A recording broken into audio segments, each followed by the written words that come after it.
is a wannabe leader. He has the will to be a leader. Everybody is going to be the new German captain. He's going to be the new Bayern captain. And he's kind of slowing down a bit in his career.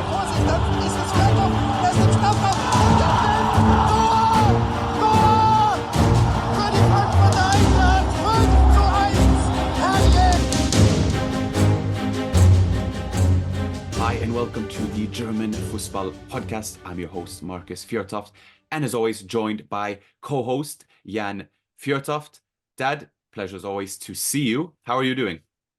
I'm fine. I had a great weekend. I was supposed to have the whole weekend off, but then Friday, there was a bombshell that one of the greatest personalities in football, Jurgen Klopp, said after the season, it's over.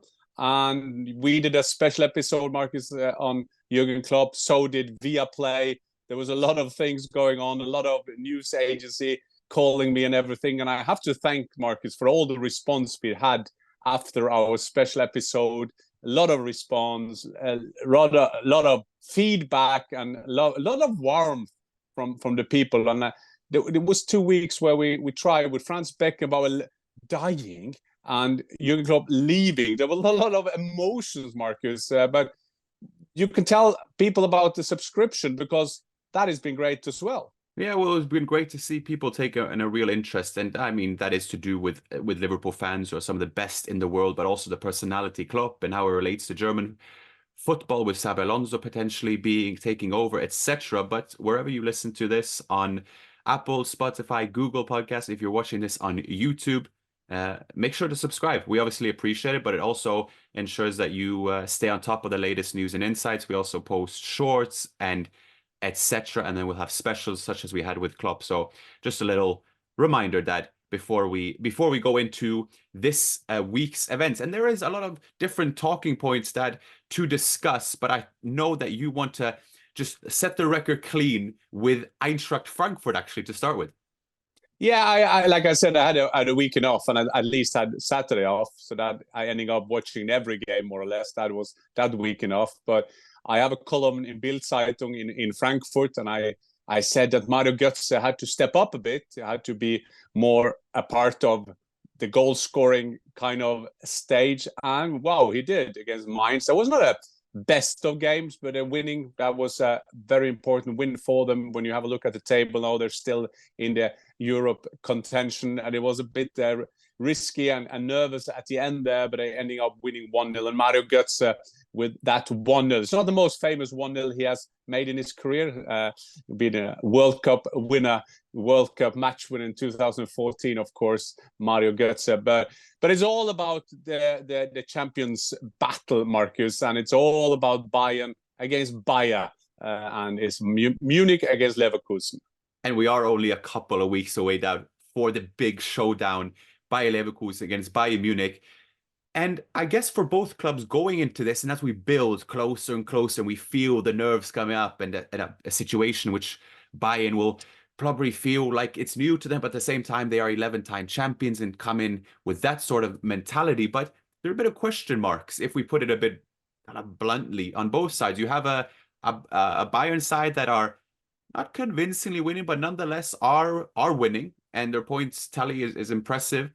But injury concerns. Now Kingsley Coman went out injured, and then a Bayer Leverkusen who, without Victor Boniface, you don't have a Patrick Schick who probably has stepped up. You bring in Iglesias from Real Betis on loan. That's their latest signing to maybe reignite some kind of spark up front, but they're not winning as convincing as they did. And now a goalless draw against Gladbach. How do we frame this kind of big showdown that we're about to go into? And I guess based off what happened at the weekend. Well, going into this Bundesliga weekend, if we talk to Leverkusen very unofficially, they will say, well, we hope that Augsburg will do as they've done against Bayern the last 2 seasons, winning, because it's been a hard place for Bayern to go. And they would have hoped that they would win the home game against Gladbach, as they were big favorites to do.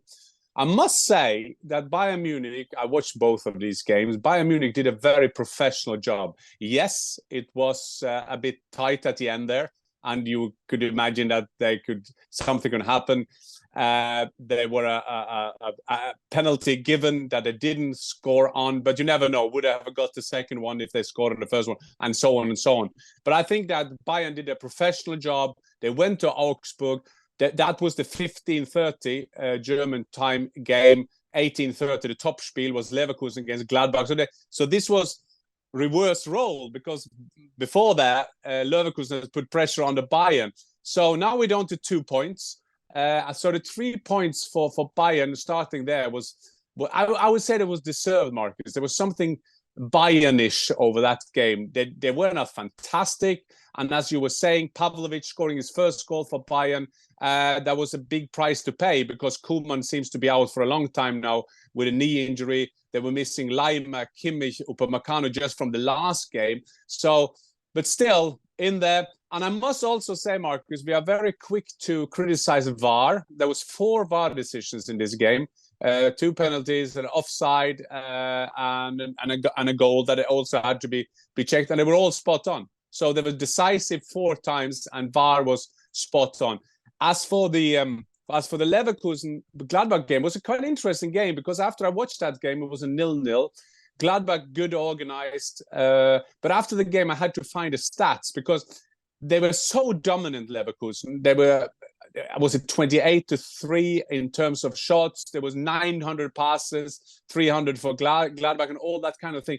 But the funny thing, Markus, you never felt like they were going to score. Yes, they had a couple of good chances. Frimpong had a great chance there. But as you were saying in the introduction there, Patrick Schick never seemed to step up doing his things that was supposed to do when you are in the title battle. So at the end, well, Leverkusen haven't lost yet, but that was 2 lost points that in a fight for that. Now Gladbach is playing Bayern. That is another Angstgegner, a team that have trouble against Bayern, but they did well in Augsburg. Leverkusen going to Darmstadt, and then, as you were saying, the big one, Bayer Leverkusen against Bayern Munich. Yes, and let us paint the picture here, in which we have mentioned the injury concerns, but there are long-term absentees in a Laimer. Coman will be out. Then you have question marks related to Upamecano and Kimmich. Now, for Leverkusen, fortunately, we are in the latter stages of AFCON, in which both Kasanu and Tapsoba, who are 2 of the 3 defenders Leverkusen have in the back, who have been very good, they will return at some point.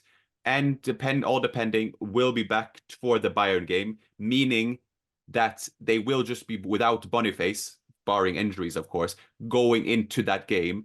And then, of course, you have Bayern. Also, an interesting stat, that was the first time Leverkusen failed to score this season. It took them it was on the 28th game in which they failed to score. They huffed and they puffed, but 0-0. Nicolas in goal for Gladbach, very good. Elvedi. And yeah, an overall okay performance from a Gladbach that I would be delighted with a point. Concluding the Bayern topic, Dad, Tuchel has been in a bit of controversy as well. Please explain to the audience what that's about.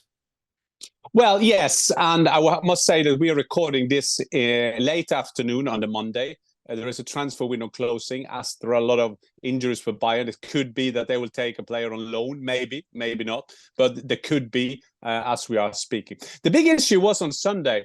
Bayern Munich got so many fan clubs around the world, but especially in Germany. It's amazing how many they have around. And on Sunday, the players, coach, staff were going to each different supporter clubs, and they have a Q&A. And Tuchel was asked about being a globetrotter that you have been, being abroad, you've been in France, you've been in England, of course. What about Spain? And he was honest. He talked about Spain. He talked about the possibilities. He talked about the greatness of being abroad and the challenges as well. The problem is, this is the same weekend. Not only did Klopp say that he will come and stop after the season, Xavi did the same. The Barcelona coach said the same. So, coming to the sports program on Sky Germany, Didi Hamann, former And explain his role within German media, Dad. Didi Hamann obviously played for Liverpool and as a very distinguished career, but he has also his certain position in German media, right? Oh, absolutely. He's one of, together with Lothar Matthäus, another former Bayern player, he's one of the clearest. He has a very clear opinion on everything he says. Remember what he said about Erling Haaland going to Manchester City and all that kind of thing. He's been my colleague for Sky Germany, Didi Hamann, but there's been a bit like trouble between him and Bayern. That doesn't say anything, and I will not sit here and talk about his opinion. He has the right to have his own opinions. Yes, I've been having some battles with him, which is good. That is a part of being a pundit.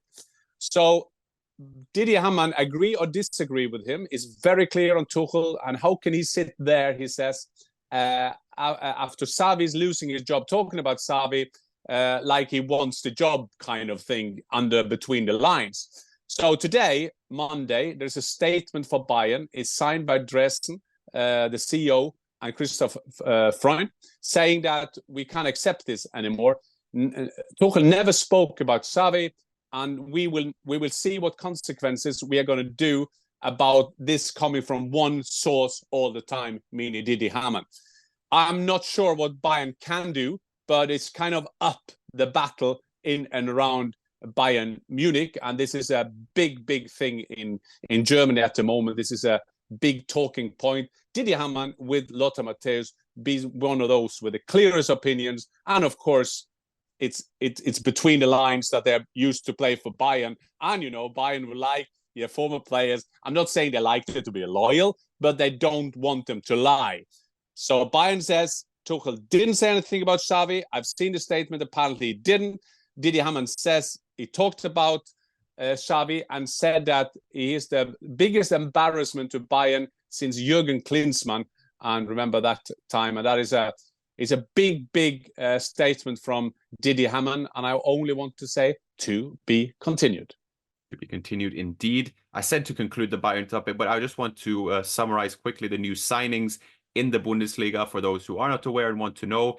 I mentioned Iglesias, who comes from Real Betis. He scored 15 goals in La Liga last season. Hasn't found the back of the net in La Liga this season, struggled for time.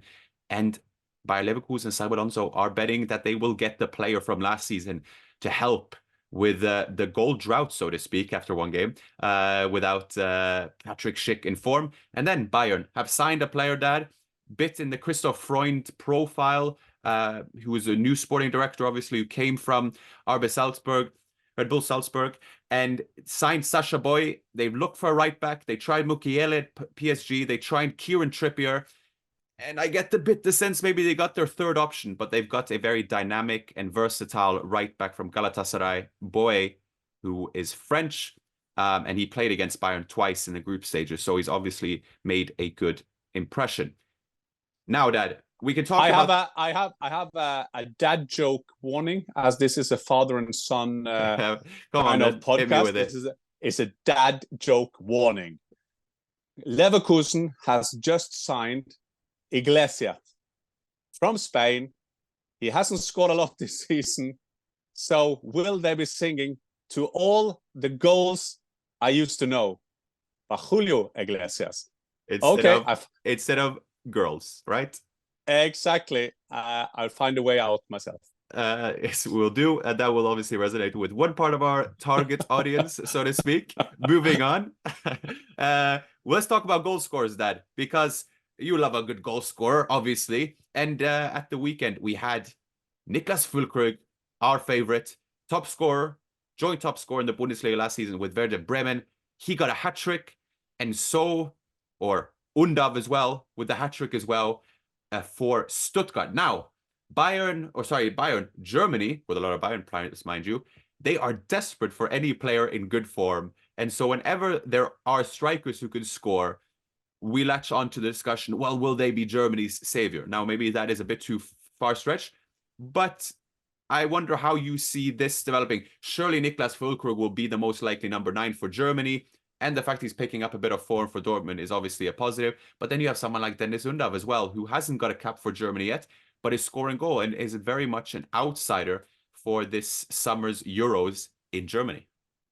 Yeah, not only that, you said it right. Germany and Julian Nagelsmann, they are desperate for any player in form. Mind you, in 5 months' time, the Euros are starting in Germany. And Germany got a record of doing well in their home tournament. Well, to be fair to Germany, except the last couple of 3 World Cups or couple of 2 World Cups, they used to be doing well in every championship they're a part of. So they need a goal scorer. I think that Undav at Stuttgart will get his chance in March. There will probably be a couple of games then for Germany. This will be the last, maybe one test then before the Euros.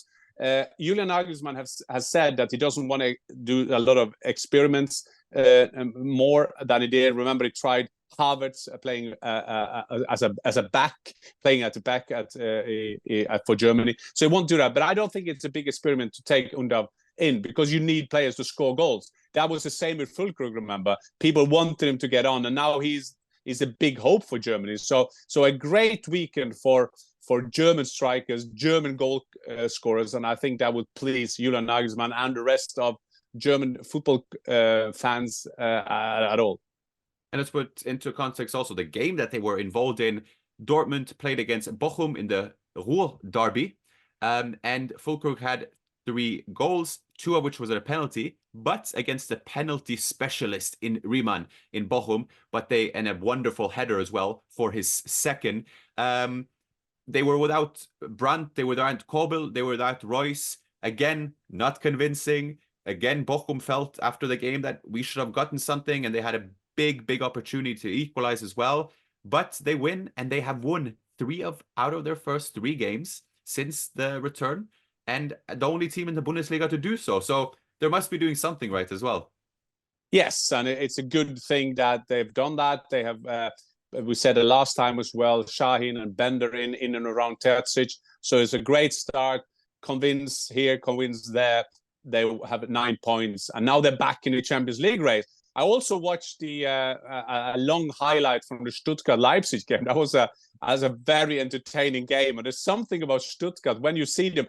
But even Leipzig, who are struggling at the moment, is that 1 win in 4 or something? They haven't won in 2024, I guess. Mm-hmm. And there is so much power, Markus. There's so much energy when these 2 teams going forward. And Stuttgart with Sebastian Hoeneß, I mean, well, all credit to them, and Undav as well. It's going to be a hell of a race to see who will take those Champions League spots. Maybe Eintracht Frankfurt could be the outsider. Then I got Eintracht Frankfurt in again.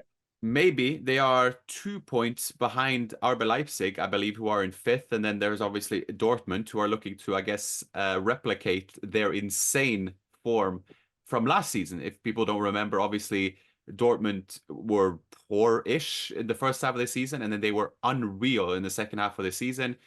Good start. Mind you, they played against weaker-ish opponent. Schlotterbeck, the German defender, the one who's been promised to be such a leader in the back, the next generation of the center back for Dortmund, again looks a bit dodgy, looks a bit low on confidence. He had an own goal for Dortmund. And then you have Stuttgart. And Stuttgart, the only team with 2 double-digit scores, meaning Guarasai and Undav have more than double digits in goals, which is impressive. And they avenged their 5-1 loss to RB Leipzig earlier in the season. So 5-2, impressive result that. Let's just touch briefly on the bottom 2, because what we're seeing now with the league table is there is a gap developing, right? We have Darmstadt, we have Mainz at 11 points, and we have Köln at 12 points. And Union Berlin with a big win to win against Darmstadt means that there is a gap now between them and Köln in relegation playoff. So, and then you have the 2 in the bottom, Mainz and Darmstadt, 11 points, and the gap is widening. And to be honest, they deserve to be where they are. I mean, maybe that sounds very obvious, but even still, their squad looks weaker. They're lacking in goals and chances. And yeah, there's a gap developing that. It is absolutely, and you just have a feeling that Union will get out of it. And after the coach now was sitting, after he had a slapping Sané in the face. By the way, they gave him three games suspension. Yeah, he was suspended for 3 games. Sané in the face. Do you think that's too mild? Yeah, sort of. I think it was mild in the terms that there was a thing going on. I mean, Sané not aggressive, but he wanted the ball. That could happen. A coach can never do that, of course. So I think the biggest price he can kind of pay is that he will be fired. And that the jury is still out there at Union Berlin. And the manager have said that, let's see, they won now. That makes it maybe a bit calmer. But we know there is a calmer before the storm. So let's see what's happening there. But I think that Union will get himself out of that. And yes, we're defining now who will be in there now at the end of the season, because now the panic is starting as well. There could be teams thinking of, should we get new managers in? How much time will you get a manager? I remember when I was in the same situation with Eintracht Frankfurt, I think it was 7 or 8 games before the end, we took on Jörg Berger, and he did fantastic for us. Same with Felix Magath, but he got a half a season. I think he came after the Hinrunde, the first part of the season. So there's decision times now. Now we'll know who will be down there.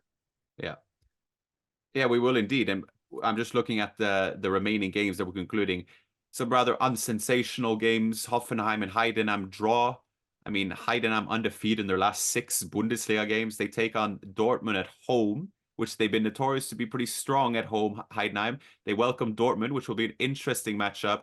And then Wolfsburg and Köln draw as well. And then Bremen as well, undefeated in their last 6 Bundesliga games. They beat Freiburg, who all, considering the fact that they are chasing European places, an impressive result for them.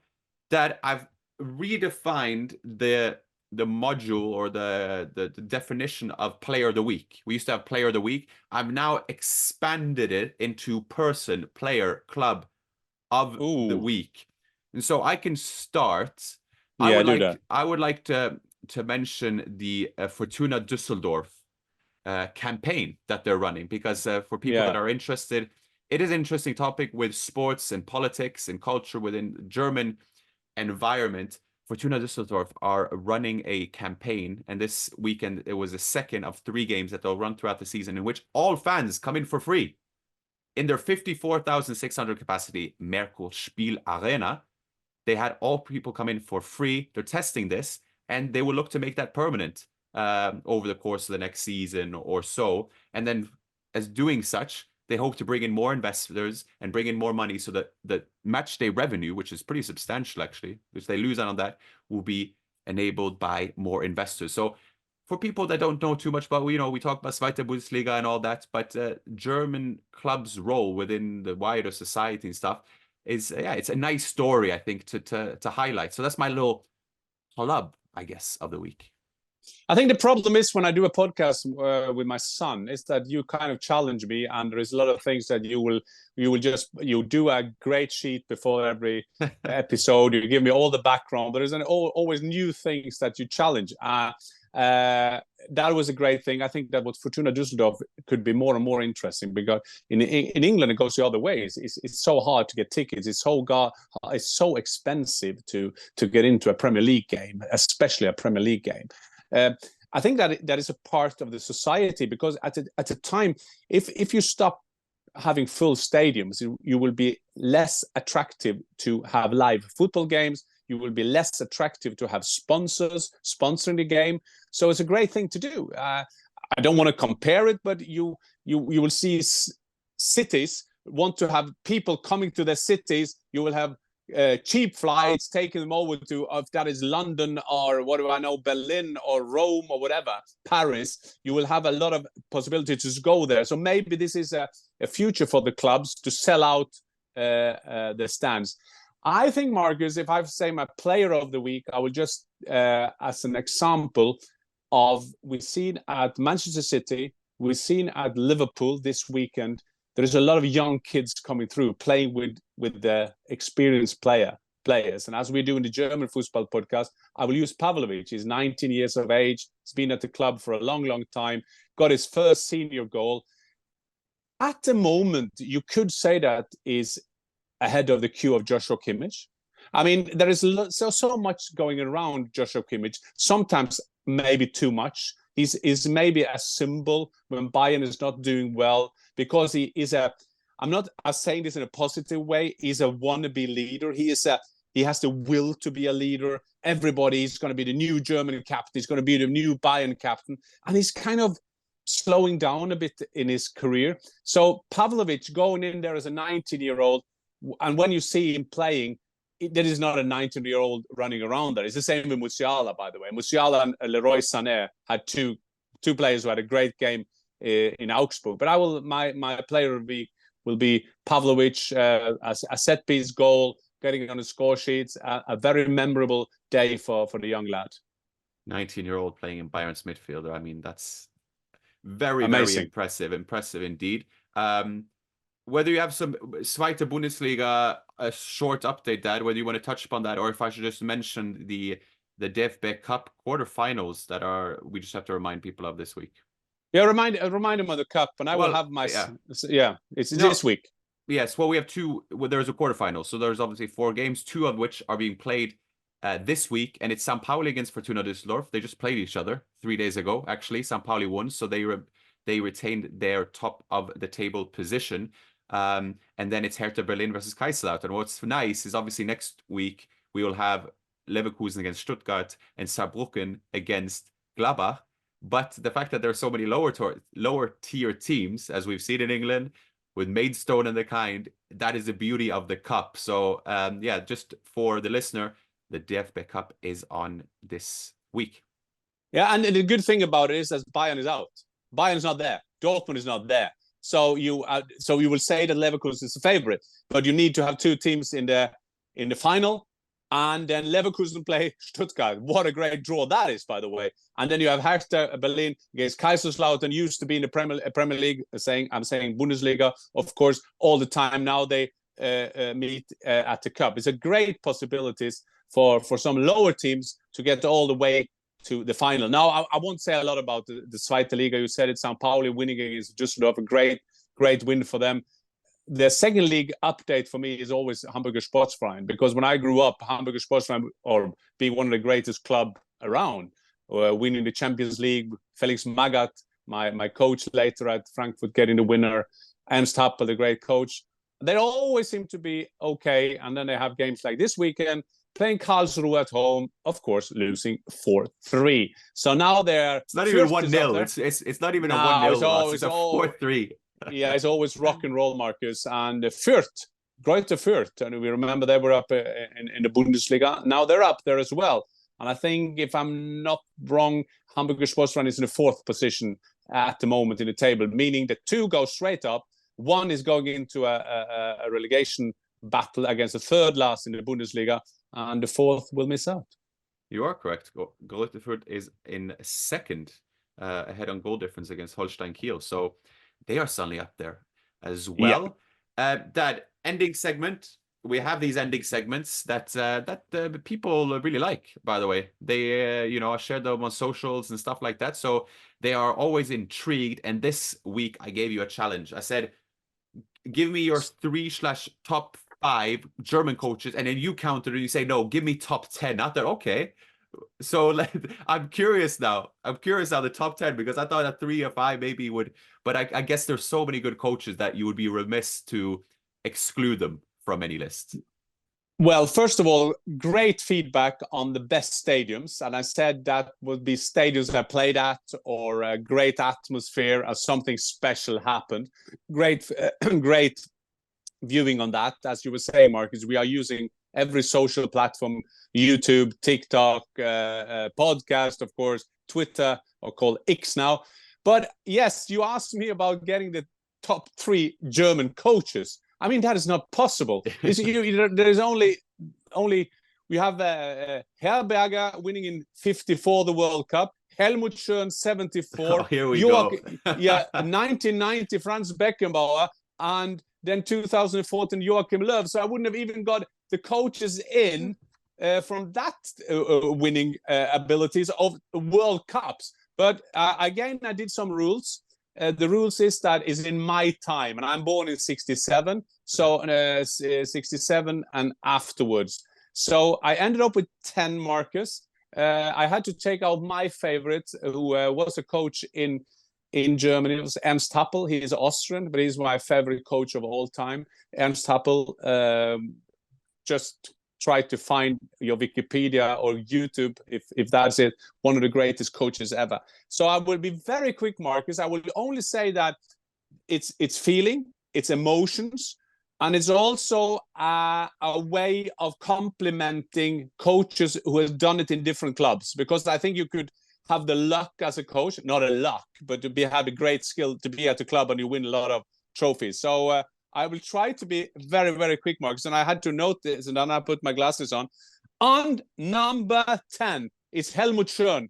He won the World Cup for Germany in 74 and the Euros in 72. They say the 72 teams is the best German team ever, with Günther Netzer at that time being brilliant. 74, of course, the Bayern core with Uli Hoeneß, Franz Beckenbauer, Gerd Müller, Sepp Maier. Number 9, I will put in Thomas Tuchel. He is number 9 because I'm a big fan of Thomas Tuchel. Based on the form at the moment, he will probably not be up there. But he's there because he won the Champions League for Chelsea. He did well in Dortmund, although he had a big problem with the management. He managed to make a team out of PSG. I mean, only that he deserved a great compliment. Joachim Löw, in the modern time, winning the World Cup for Germany 2014. He should maybe have ended his career for Germany later, but wow, there is a German who won the World Cup. He deserved to be number 8. Number 7 is Flick. And I put him close to Joachim Löw, and I pick him ahead of him, and I tell you why. Because he was the assistant coach to Joachim Löw. He did a fantastic job for them. He worked very hard with them, winning the Champions League with Bayern, winning the league, winning everything for them. He's out of job at the moment. He's seen as one of the hottest candidates to come after Xavi after the season, Barcelona. Barcelona wanted him before as well. Based on trophies, the next 2 is based on emotions and how I like them and my personal thing. So number 6 is Klopp, because Klopp did a fantastic job with Mainz. Then he went to Dortmund, and that was the last time Bayern didn't win the Bundesliga twice, once the cup. He's won everything with Liverpool. He has been a great challenger to Pep's Manchester City. It's been a fantastic rivalry. He can end up winning the quadruple. He can win 3 titles this season. He's already in the final against Chelsea. In the FA Cup, he's in the next round after beating Norwich, Europa League, and he can win the Premier League. On the 5th place, I'm getting emotional because that is not based completely of his as a coach, but it's Franz Beckenbauer. And I want just to remind people that he didn't used to be a coach, but he was a national coach for Germany because they told him, why can't you do it? And yes, he took them to 2 World Cups. 86, he lost against Argentina in the final. Well, basically lost against Diego Armando Maradona because that was his championship. But 90 in Italy, they won the World Cup. So he is my number 5. On number 5, Marcus, I have to look through my notes because on number 4, it's a guy called Weisweiler. And he won the Bundesliga 3 times for Gladbach, one time the Cup, UEFA for them. He won the Bundesliga with Köln 2 times the Cup. He went to Cosmos, he's won there as well. Went to Zurich, winning there as well. Helmut Weisweiler is one of the great names and maybe the most unknown on this list for younger viewers, but he is also representative for the great Gladbach team that they had in the 70s. The rest is Bayern, but the rest is Bayern coaches, but it's also Bayern coaches who have done it in different clubs. Udo Lattek, one of the greatest. He has won it 6 times.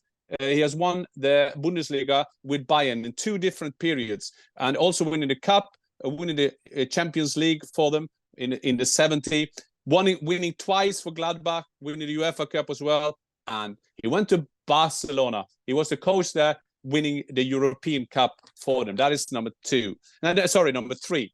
Number 2 is one of those coaches. The 2 last coaches is what I say are the only 2 coaches who can manage Bayern. Number 2 is Jupp Heynckes. Jupp Heynckes, I mean, is winning so many times, 4 times with Bayern, Champions League with Bayern, Cup with Bayern. But he's also won the Champions League with Real Madrid, of course. He's one of the few who won the Champions League and got fired at Real Madrid. And he was also a co-coach with Gladbach. Gladbach, you see, Marcus, here, is a lot of these coaches coming from Gladbach. They had a great school at schooling, educating coaches. And my favorite German coach of all time, yeah, it's Ottmar Hitzfeld. Ottmar Hitzfeld, he won the league with Grasshopper, started as a Swiss guy, won the league twice, cup twice.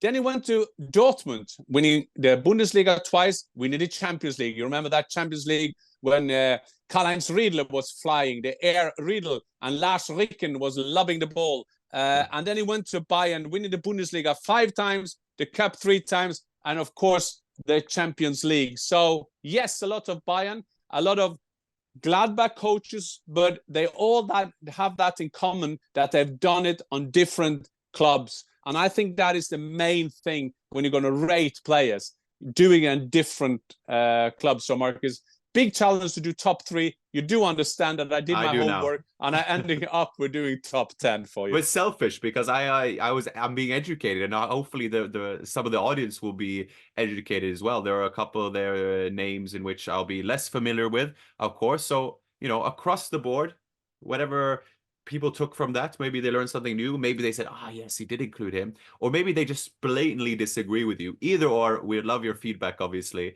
to hear that. But I always like having you name those lists. So I'll have a challenge for you next week as well, Dad.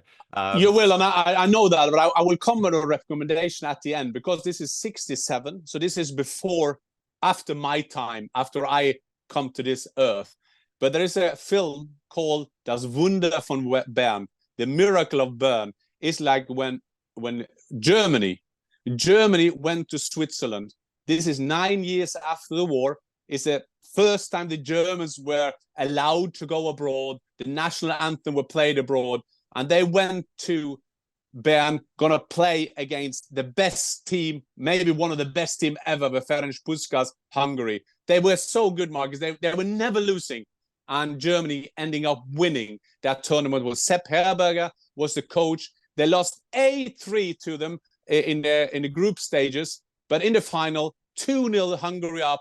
At the end, Germany won 3-2.